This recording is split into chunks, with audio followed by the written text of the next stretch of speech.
Ça tombe bien, il y a une élection. Depuis 2 jours, nous avons reçu une lettre. Enfin, nous ne l'avons pas reçue, il faut bien le dire. Elle ne sera d'ailleurs ni imprimée, ni postée, ni distribuée. Peut-être qu'elle sera distribuée à la fin comme profession de foi, si, entre-temps, ils ont retrouvé le moyen de faire ce qu'on faisait autrefois sans difficulté, c'est-à-dire distribuer des professions de foi à tout le monde. Alors, il y a au moins un point positif dans cette lettre que j'ai lue, c'est qu'elle ne tient qu'en 4 pages.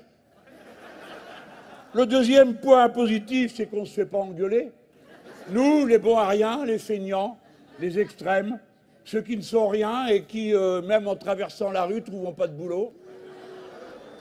Et il n'annonce pas qu'il a l'intention d'emmerder tous ceux qui ne sont pas dans la vie, parce que dans une élection, ça ferait beaucoup de monde. Alors j'ai lu la chose suivante, et j'en suis resté tout ébahi, comme vous-même vous le serez. Il dit « Les transformations engagées durant ce mandat ont permis à nombre de nos compatriotes de vivre mieux. »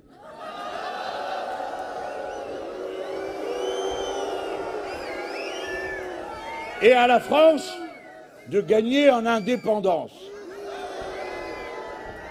Je pense qu'il y avait une erreur de destinataire. Cette lettre était destinée aux Martiens, qui en effet peut-être vivent mieux et sont de plus en plus indépendants, mais pas nous. Car qui vit mieux en France, je vous prie? 5 milliardaires qui possèdent autant que 27 millions de personnes. Ceux-là sont fin contents. Ah, comme vous êtes mesquins.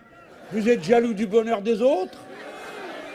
Pensez que les milliardaires ont augmenté de 500% leur fortune en l'espace de 10 ans.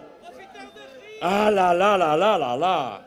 Ils ont gagné en une seule année, autant que tout ce qu'a dépensé l'État pour combattre la Covid. Si bien que ces gens peuvent être qualifiés de parasites covidaires. Pendant ce temps, il y a 9 millions de pauvres dans un pays plus riche qu'il n'a jamais été de toute son histoire. 300 000 de plus que depuis le début du mandat où, paraît-il, on vit mieux.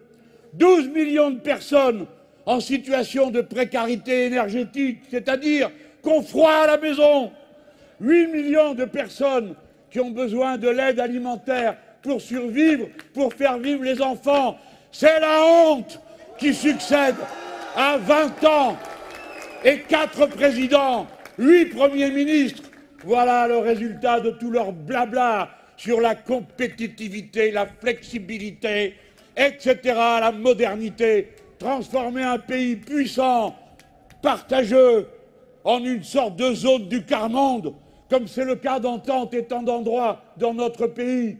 Voilà la honte.